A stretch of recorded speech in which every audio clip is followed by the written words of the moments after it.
àánú gbà. Mo dúpẹ́, mo rí àánú gbà. Torí kì í ṣe gbogbo ènìyàn lórí àánú. Ọlọ́jọ́ ìbí sọ pé mo dúpẹ́, mo rí àánú gbà. Àyàkọ́lá wọlé, mo dúpẹ́, mo rí àánú gbà. Torí kì í ṣe gbogbo ènìyàn lórí àánú gbà. Bó ẹ mọ kó jíire lò pọ̀ ilé o. Bó bá wà fèrè máa jó kó jíire nísàlẹ̀. Bó bá wẹ̀ mọ́ kó jíire. Bọ́lọ́jọ́ ìbí tó ní bá ti jíire àbùsẹ̀bùsẹ̀.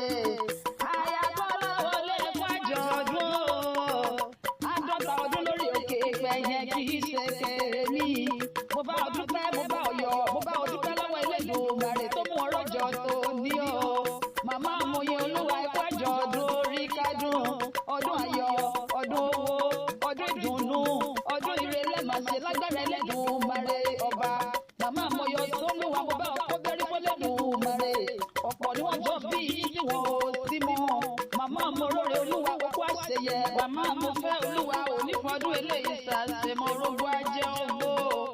Obì àbíkú dànù àbàrùn dànù fún ọ lágbára ọba Elédùmarè. Ó wà ní kánjú oníròhùn gbé sọnù bí ó ṣe bí ọmọ. Ìgbàlẹ̀ rẹ̀ ò ní fọ́, àwọlé rẹ̀ ò ní ìyá òkè lọ́mọ lọ ò ní dẹnilẹ̀ lágbára Elédùmarè ọba. Ọkọ̀ ò ní kú mọ́ lórí bẹ́ẹ̀ lọ́mọ ò ní kú mọ́ lọ́wọ́.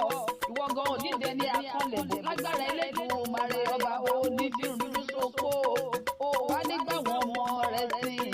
Iṣẹ́ rẹ̀ ò ní dìṣẹ́, iṣẹ́ ìránṣẹ́ ò ní jábọ́ mọ́ lọ́wọ́. Ó wá níbẹ̀ ni àgbékiri lágbára Elédùmarè ọba. Oriki akéwìlè ní kúkú ń jẹ́. Ó yá jẹ́ kí ọ bí ológun ẹrú. Wọ́n kì ọ́ bí oníwàpá ọgbọ̀n. Wọ́n kì ọ́ bí ẹlẹ́gbẹ̀rún ọ̀kẹ́. Wọ́n kì ọ́ délé bàbá tó bí ọlọ́mọ. Ìyá tó bí ọlọ́mọ àtọkọ tó fẹ́ ọláyà gẹ́gẹ́ bá a ṣe ti rán mi. Ilé o, ọmọ Ilérò sọ̀pẹ̀ ọmọ wọn lu Ilérò. Ilérò sọ̀pẹ̀ ọmọ odógigi ọmọ ìkòkò lámọ̀. Ọmọ ìyé yídú ẹ̀ má máa yí kòkó lé àwọn bàbá tó bí ọlọ́mọ bẹ́ẹ̀ bá yí kòkó inú alámọ̀ àbàjẹ́. Ilé ọmọ dákúmódò. Á lu ọmọ ẹrú kan lé egbò ọmọ ọ̀rọ̀ lè ṣá. Ọmọ ọ̀rọ̀ tó bọ̀rọ̀ lẹ̀ ọmọ bẹ́rù bá lè fowó ọ̀kúkúrà ní ilé àwọn bàbá tó bí ọlọ́mọ. Ẹ̀yin lọ́mọ kò sẹ̀mí ẹgbẹ̀ẹ́jì o. Àmọ̀kẹ́ Opomulero mọ̀jà lẹ́kàn. Òpórósọ òpógbàjà, òpórósọ òpógbọ̀n dúdú níwájú ọba. Ọmọ Opomulero Jésù mo ní ọmọ ọ̀dà gànjọ gànjọ. Àyàkọ́lá wọlé máa gbọ́. Àyàkásọ Gbénga bá tí òkọ́lá wọlé mo ní o máa gbóhùn ẹnu mi. Mo máa gbọ́. Adéníkẹ́ Àyàkọ́lá wọlé mo ní o máa gbóhùn ẹnu mi. Aya wọn lókè orí mi. Aya àyàkí oníta àjígbá.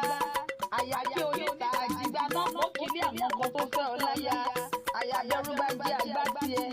Bí wọ́n bàbá jẹ́ àgbá tiẹ̀ lọ́tọ̀ọ̀tọ̀.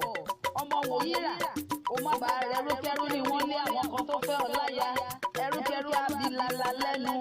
Àmọ̀kẹ́ òwò ti sọdún tòní. Ó wá ní fọdún eléyìí ṣàṣemọ́. Ìgbàlẹ̀ rẹ̀ ò ní fọ́, àwọlé rẹ̀ ò ní já. Obìnrin rọgbọ̀dọ̀, ọmọ dára ó dẹjọ́. Ẹwà rẹ̀ ò ní bàjẹ́ lágbára Elédùmarè ọba. Iṣẹ́ Olúwa wá nídìí iṣẹ́ lọ́wọ́ wo àtọkọ àtàwọn ọmọ rẹ̀. Èmi Orente'Classic ló ń kí wa pọ̀pọ̀ mọ́ bẹ́ẹ̀. Ìran ọbẹ̀ níbẹ̀ sí ìran àtẹ̀lẹsẹ̀ abẹ́nà